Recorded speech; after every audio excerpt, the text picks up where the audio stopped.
Robbie told me that he does not have a death wish and he hopes to live forever. The family tradition wheelies.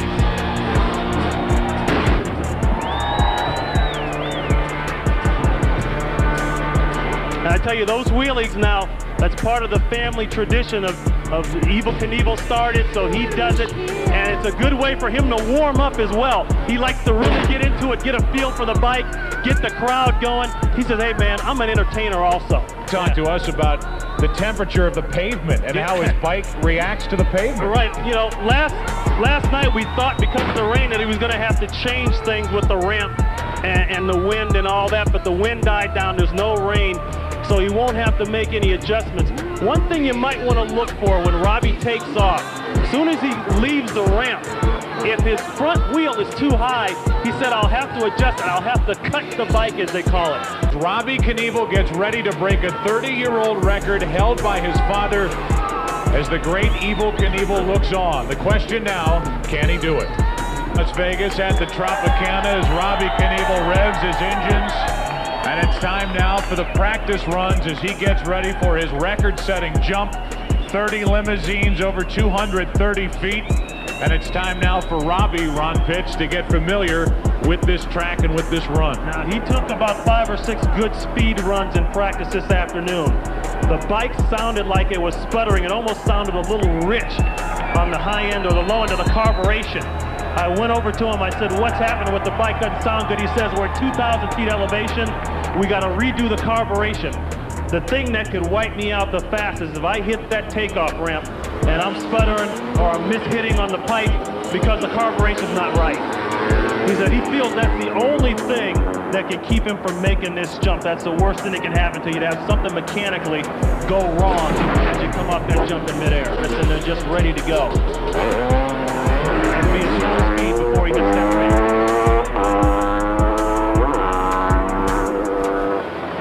So yet another practice run for Robbie Knievel, and as you might imagine, I would imagine with all of the circumstances surrounding this jump, there's this ambiguous feel. You have to have the right feel.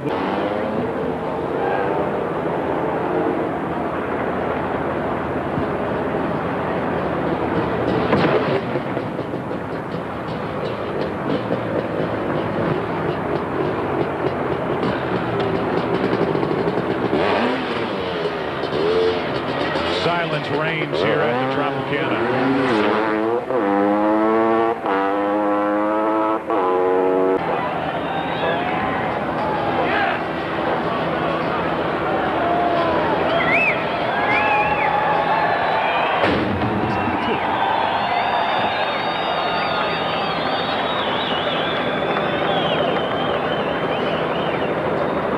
Just one more look at it. Well, at times he wants to take that real-time look there to see exactly how far he's going to have to go, what it's going to look like. I got to imagine he's going through a lot of visualization right now. And earlier, Joe, just to finish up on what I was saying about the suspension, he wants it as stiff as possible. When he hits the ramp, he doesn't want a pogo stick up. Because like we said, you go up, you're losing distance. He wants to keep it firm and go out.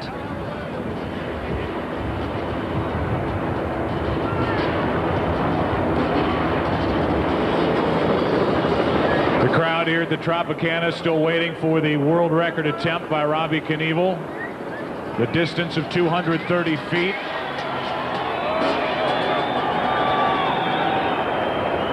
And 30 limousines here in Las Vegas.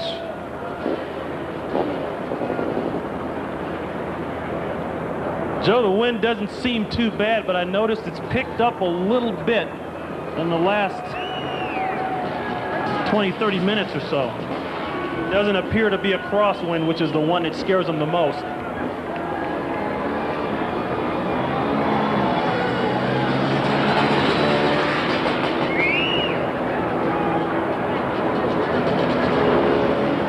The thumbs up from Robbie Knievel.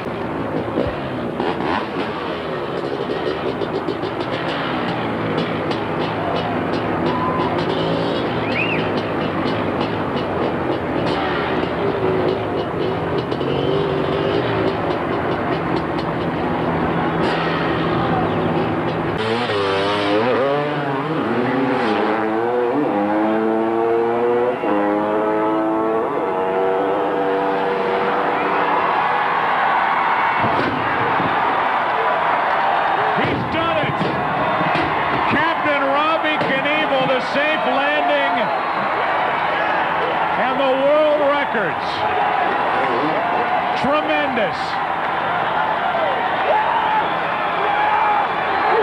Drew, now did he do it?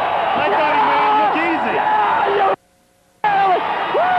He said he thought he had the distance, the speed.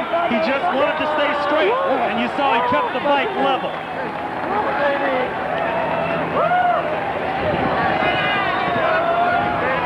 Another look. See, look at the bike. You see that front wheel? It never really went too high. He never got pogo sticked up in the air. He was able to go out, and that was the difference right there. But we talked about the takeoff right there. He had to be in good position. The bike had to be level, and you can see he stayed straight. He's not off to the side. He's right in the middle of the ramp. That is a perfect landing. It looks to me, and he may say otherwise, it looks to me like a perfect jump. He just cleared the limo, set a world record, beating his father's 30-year-old record. How do you feel? I feel great, man. I always got to say something to the people. The devil never did a damn thing for me, never will. Keep believing in Jesus Christ. God bless you, Vegas. Robbie, tell me a little bit about the jump now. How'd you feel coming up? I noticed you hit dead center perfect on this thing. Yeah, I did. I hit dead center. I landed just over, it was 198 feet to the down ramp, and I just cleared it by about a foot, but I wasn't full power tonight. Haven't been out here with any lights, and I had the glasses on, and it kind of gets blurred in the cold wind. You got to have the glasses on, so I wasn't at my best, but like I said, I got 5 years to go, and to keep the name Knievel the most famous on two wheels, and that's what I plan to do. Robbie Knievel, you two girls aren't jumping. Congratulations.